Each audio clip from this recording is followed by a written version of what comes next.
Dobrý deň. V tomto videonávode si spolu ukážeme, ako jednoducho elektronicky podpíšete dokument prostredníctvom portálu QES Portál. Poďme sa na to pozrieť krok za krokom. Najskôr si vo svojom internetovom prehliadači otvorte stránku www.quesportal.sk. Na úvodnej stránke zaškrtnite súhlas so všeobecnými podmienkami používania služby a následne kliknite na tlačidlo Vybrať súbor. V otvorenom okne vyhľadajte vo svojom počítači dokument, ktorý chcete podpísať. Označte ho a potvrďte výber kliknutím na tlačidlo Otvoriť. Po načítaní dokumentu sa zobrazí jeho názov.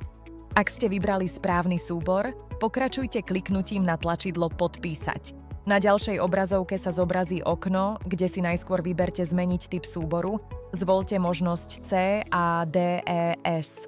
Tento typ vytvorí elektronický podpis, inými slovami načíta váš certifikát z čipu z občianskeho preukazu do dokumentu. Následne sa otvorí aplikácia Dizig Web Signer, v ktorej uvidíte pripravený dokument. V pravom hornom rohu kliknite na zelené tlačidlo Podpísať. Teraz prebehne samotná autorizácia vášho podpisu pomocou čítačky.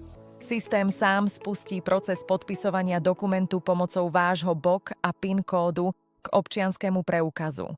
Systém vás následne vyzve na zadanie vášho 6-miestneho podpisového PIN a BOK kódu.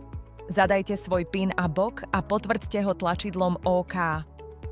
Počkajte niekoľko sekúnd, kým aplikácia elektronický podpis vytvorí. Po úspešnom podpísaní sa zobrazí potvrdenie. Kliknite na tlačidlo OK. Váš dokument je teraz právne záväzne podpísaný. Takto načítaný certifikát do dokumentu nahrádza klasické overenie podpisu u notára. Dokument bude obsahovať váš certifikát z občianskeho preukazu, čím sa podpis overil. Na záver už stačí kliknúť na tlačidlo Stiahnuť podpísaný dokument.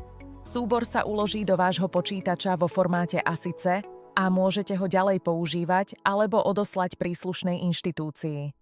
Týmto je elektronické podpísanie dokumentu úspešne dokončené.